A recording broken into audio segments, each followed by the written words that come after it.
Hi friends, welcome to our channel. మీరు Sreeja థాట్స్ని subscribe చేయకపోతే వెంటనే సబ్స్క్రైబ్ చేసుకోండి. నరదిష్టి తగిలితే ఈ లక్షణాలు ఖచ్చితంగా ఉంటాయి.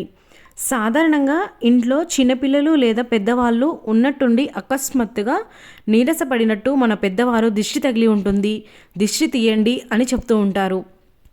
అసలు నిజంగానే దిష్టి అనేది ఉందా? ఒకవేళ దిష్టి ఉంటే దిష్టి తగిలినప్పుడు పిల్లలు పెద్దలలో ఎలాంటి లక్షణాలు కనపడతాయి? అలాగే మీ ఇంటికి వ్యాపారానికి తగిలిన నరదిష్టి నరఘోష తొలగిపోవాలంటే పాటించవలసిన పరిహారాల గురించి ఈ వీడియోలో వివరంగా మనం తెలుసుకుందాం. మనం ఉన్నతంగా ఎదుగుతున్నప్పుడు ఇతరులు ఓర్వలేక వారి చెడు మనసుతో చెడును కోరుకోవడం ద్వారా నరదిష్టి మన కుటుంబం మీద పడుతుంది. అంటే ధనార్థం వారి యొక్క చెడు దృష్టి మన మీద పడుతుంది.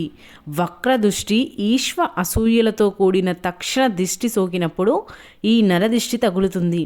నరదిష్టికి నల్లరాయి అయినా పగులుతుంది అని అంటారు. నరదిష్టి మన మీద ఎప్పుడు పడుతుంది అంటే ఎదుటివారు వక్రబుద్ధితో చూసినప్పుడు, కొందరు అనారోగ్యానికి లోనవుతూ ఉంటారు. ఇతరులు ఓర్వలేక వారి చెడు మనసుతో చూసినప్పుడు, బాగా విపరీతంగా తలనొప్పి రావడం, కడుపు నొప్పి, కడుపులో వికారంగా ఉండడం, తిన్నది జీర్ణం కాకపోవడం, తల తిరగడం, నిరసించిపోవడం లక్షణాలు కనపడుతుంటాయి.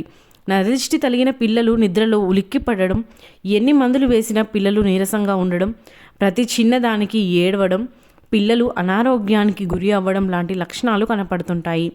నరఘోష ఎక్కువగా ఉంటే జరిగే పరిమాణాలు ఏమిటి అంటే తరచుగా తలనొప్పి, ఎదురు దెబ్బలు తగులుతూ ఉండడం, మాత్రం మనశ్శాంతి లేకపోవడం ఎక్కువగా కనిపిస్తూ ఉంటాయి. అందరితో గొడవలు జరుగుతూ ఉండడం, అందరూ మనకు శత్రువులా మారడం, పని మొదలుపెట్టిన ఆలస్యం అయిపోతూ ఉండడం, మీ కష్టానికి తగినటువంటి ప్రతిఫలం లేకపోవడం, ఇలాంటివన్నీ కూడా నరఘోష కారణంగానే జరుగుతూ ఉంటాయి. నరదిష్టి అనేటువంటిని వ్యక్తులకి మాత్రమే కాక వారి వృత్తి, వారి వ్యాపారాల మీద, పంట పొలాలు, గృహాలు, వాహనాలు వంటి వాటిపై కూడా ఉంటాయి. మన చుట్టూ చెడు దిష్టి ఉన్నప్పుడు మనకు తెలియజేస్తుంది నరఘోష. నరదృష్టిని నిజంగా ఉందా అంటే ఉంది అనే అనాలి. ఎంత దిష్టి తీసినా అనారోగ్యం బాలినప్పుడు నిర్లక్ష్యం చేయకుండా వైద్యుడి దగ్గరికి వెళ్ళి మందులు తీసుకోవడం చాలా ముఖ్యం. నరదిష్టి పీడ తొలగిపోవాలి అంటే ఎటువంటి పరిష్కారాలు పాటించాలో ఇప్పుడు మనం తెలుసుకుందాం. దిష్టిని దాదాపు చాలా రకాలుగా తీస్తుంటారు. కొబ్బరికాయతో తిప్పడం, ఉప్పు దిష్టి తీయడం, అలాగే కర్పూరం బిళ్ళలతో, పిడకలతో, పేడ ముద్దతో, బొగ్గు పొడితో, కోడిగుడ్లతో, ఎండుమిర్చితో, వెంట్రుకలు, ఆవాలు, ఇంకా రకరకాల దిష్టి తీస్తుంటారు. చిన్న పిల్లలకి నరదిష్టి తొలగిపోవాలంటే రూపాయి బిళ్ళ సైజులో బుగ్గపై కాటుక పెట్టాలి. అన్నం తినకుండా పిల్లలు ఏడుస్తుంటే నరదిష్టి తగిలిందని భావించేవారు గుప్పెడు రాళ్ళ ఉప్పుతో దిష్టి తీయాలి. 5 ఏళ్ళు దాటిన పిల్లలకు అన్నం వాచి పసుపు కుంకుమతో కలిపి వాటిని దిష్టి తీయాలి. ముఖ్యంగా కర్పూరంతో దిష్టి తీయాలి. అప్పుడప్పుడు పిల్లలు కింద పడితే కర్పూరాన్ని పళ్ళెంలోకి తీసుకొని పిల్లలకు 3 సార్లు తిప్పి దిష్టి తీసివేయాలి. కర్పూరం కలిగినట్టు నరదిష్టి కూడా కరిగిపోతుందని విశ్వాసం. అదేవిధంగా పసిపిల్లలని చీకటి పడిన తర్వాత మిట్ట మధ్యాహ్నం సమయంలోనూ పిల్లలను బయటికి పంపించకూడదు. అన్నం తిన్న తర్వాత దిష్టి తీస్తే దానివల్ల ప్రయోజనం ఉండదని చెప్తారు. చిన్నారులకు దిష్టి తీసేటప్పుడు వారి వద్ద పొరుగింటి చిన్నపిల్లలు ఎవ్వరూ ఉండకూడదు. అలాగే చిన్నపిల్లలు నిద్రపోతున్న సమయంలో వారికి ఎట్టి పరిస్థితుల్లోనూ దిష్టి తీయకూడదని, కర్పూరంతో దిష్టి తీస్తే ఇంకా మేలు జరుగుతుందని పెద్దలు సూచించారు.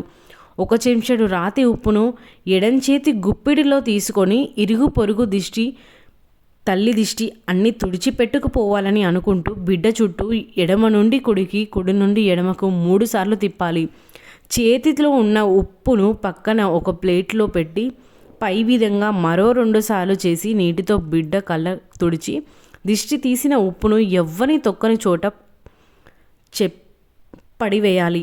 అలాగే నిమ్మకాయలతో 3 సార్లు, అలాగే ఎడమ నుండి కుడికి, కుడి నుండి ఎడమకు 3 సార్లు తిప్పి ఎవ్వరు తొక్కని చోట దేహవడేసిన ధనదిష్టి పోతుంది.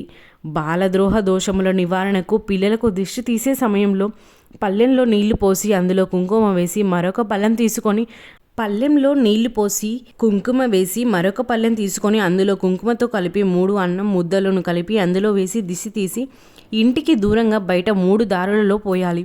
ఇలా చేస్తే బాలగ్రహ దోషములు పోవుతాయి.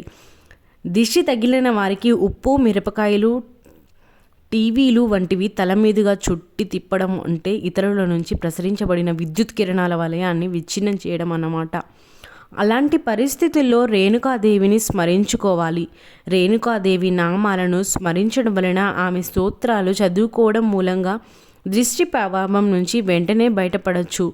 నరఘోష ఉన్నటువంటి వారు ఎవరైనా నరసింహస్వామి యొక్క చిన్న చిత్రపటంను ఒకటి ఎల్లప్పుడూ జేబులో ఉంచుకోవాలి. ఓం నమః శివాయ. మీకు శివుడు ఇష్టమైతే మా ఛానల్ని సబ్స్క్రైబ్ చేయండి.